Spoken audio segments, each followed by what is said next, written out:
السلام علیکم ورحمۃ اللہ وبرکاتہ۔ معزز ناظرین کرام، یہ آپ کا اپنا چینل ہے الخیر ٹیسٹ سی جی ایم، جس میں آپ سب احباب کا خیر مقدم ہے، اور آپ سے درخواست ہے کہ اس چینل کو سبسکرائب ضرور کیجئے، بیل آئیکن کو ضرور دبائیں تاکہ ہر نئی آنے والی آڈیو اور ویڈیو کا نوٹیفیکیشن آپ کو ملتا رہے۔ ہم آپ کی خدمت میں ہر دن نئے موضوع پر حضرات اکابرین کے دلچسپ اور سبق آموز واقعات جو قرآن و حدیث کی روشنی میں ہوں گے پیش کرتے رہیں گے۔ آخر تک سن کر ثواب کی نیت سے دوسروں کو بھی شیئر کر دیں اور لائک ضرور کریں، کامنٹ بھی ضرور لکھیں۔ آج کی ہماری گفتگو کا عنوان ہے اللہ تعالیٰ کا ایمان والوں سے خطاب۔ یہ دوسرا پارٹ ہے، دوسرا حصہ ہے جو آپ احباب کی خدمت میں حاضر ہے۔ الحمدللہ رب العالمین والصلاة والسلام علی سید المرسلین وعلی آلہ واصحابہ اجمعین، اما بعد۔ قال اللہ تبارک و تعالی فی الکلام المجید والفرقان الحمید، فاعوذ باللہ من الشیطان الرجیم، بسم اللہ الرحمن الرحیم، یا ایہا الذین آمنوا ارکعوا واسجدوا واعبدوا ربکم وافعلوا الخیر لعلکم تفلحون۔ صدق اللہ العلی العظیم وصدق رسولہ النبی الکریم۔ تجھے اے مرد مومن جوش میں آنا مبارک ہو، تجھے اے مرد مومن جوش میں آنا مبارک ہو، میں توحید پی کر ہوش میں آنا مبارک ہو۔ معزز سامعین، قرآن پاک کی جس آیت کو آپ احباب کے سامنے تلاوت کیا ہوں، اس کا دوسرا حصہ ہے سجدہ والا۔ چنانچہ اس میں سجدے کا ذکر ہے۔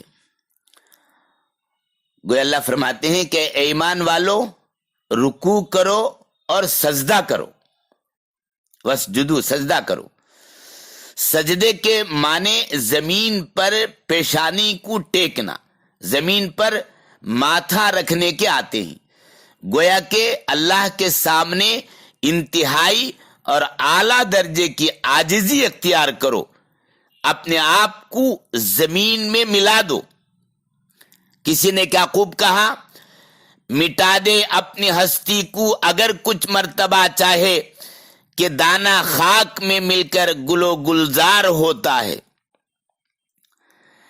دوستو، یہود و نصارہ رکوع اور سجدے کو پسند نہیں کرتے تھے، ان کو جھکنا اچھا نہیں لگتا تھا، اس لیے اس مقام پر ان کی مخالفت کی جا رہی ہے۔ اہل ایمان کو اللہ کا خطاب ہے، اہل ایمان کو خطاب کیا جا رہا ہے کہ تم اپنی نماز میں رکوع بھی کرو اور سجدہ بھی کرو۔ گویا کہ رکوع اور سجدے سے تواضع کا اعلیٰ مقام حاصل ہوتا ہے۔ حضرت ابن عباس رضی اللہ تعالیٰ عنہ فرماتے ہیں کہ لوگ اسلام کے شروع اسلام کے دور میں رکوع کرتے تھے اور سجدہ نہیں کرتے تھے۔ جلالین کے حاشیے میں بات موجود ہے۔ اسی طرح بعض مفسرین نے لکھا ہے کہ شروع اسلام میں مسلمانوں کی نماز بغیر رکوع اور سجدے کے ہوتی تھی، اسی لیے اللہ تبارک و تعالی ایمان والوں کو خطاب فرما رہے ہیں کہ ایسی نماز پڑھو جس میں رکوع بھی ہو اور سجدہ بھی ہو۔ چونکہ رکوع اور سجدہ نماز کے اہم ارکان ہیں، اور ان دونوں ارکان میں تواضع، عاجزی اور خشوع आला दर्जे की पाई जाती है। और अल्लाह ताला का मकसद भी यही है कि नमाज के जरिए मेरे बंदों में पूरी तरह अतम दर्जे की आजिजी पैदा हो जाए। उम्मते मोहम्मदिया सल्लल्लाहु अलैहि वसल्लम से अल्लाह ताला को खास लगाव है, उनसे। इसीलिए उम्मते मोहम्मदिया सल्लल्लाहु अलैहि वसल्लम को हुक्म दिया, या अय्युहल्लज़ीना आमनु रुकऊ वस्जुदू, ऐ ईमान वालो रुकू भी करो और सजदा भी करो। पहली उम्मतों और कौमों में मौजूदा हैयत जैसी नमाज नहीं थी, और मौजूदा नमाज उम्मत मोहम्मदिया की खुसूसियत है। अजीजों दोस्तों, नमाज मेराज के वाक़ये की देन है, अता है।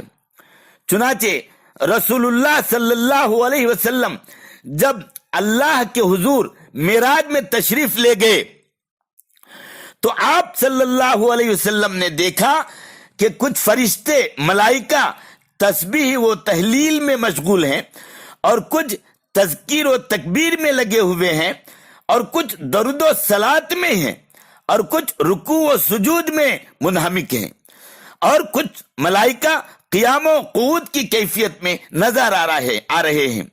मलाइका का ये हसीन मंजर देखकर अल्लाह के रसूल सल्लल्लाहु अलैहि वसल्लम ने तमन्ना की, ख्वाहिश की कि ऐ अल्लाह, फरिश्तों जैसी इबादत मेरी उम्मत को भी मिल जाए, अता फरमा दे। तो अल्लाह तबारक व तआला ने ये मौजूदा सिफात मलाइका की, फरिश्तों की सिफात वाली नमाज अता फरमा दी। दोस्तों, ये नमाज खुशू को ली हुई है, और खुशू नमाज में है। मेरे अजीज दोस्तों, जब तक नमाज में खुशू नहीं होगा वो नमाज बेकार समझी जाएगी।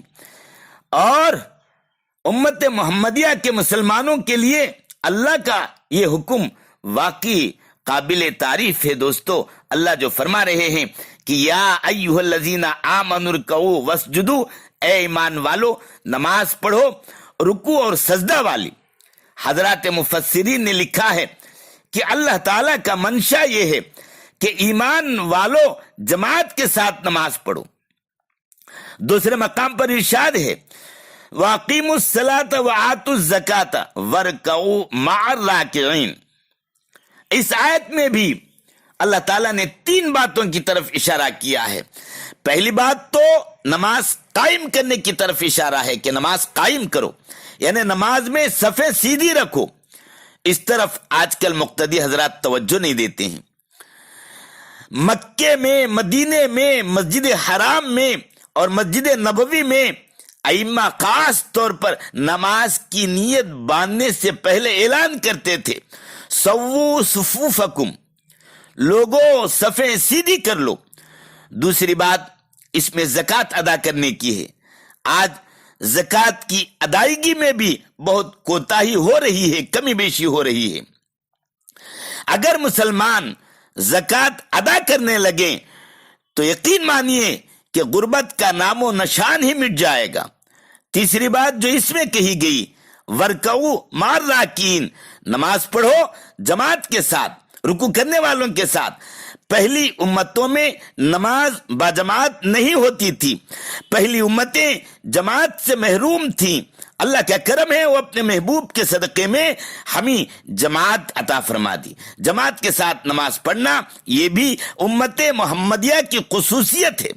बहरहाल अजीज़ो दोस्तों, अल्लाह ताला ने इस आयत शरीफा में जो दूसरा हुक्म दिया वो सजदे का हुक्म है कि ईमान वालो रुकू करो और सजदा करो। सजदे से मुताल्लिक 1-2 बात अर्ज कर दूं और अपनी बात को खत्म करूंगा।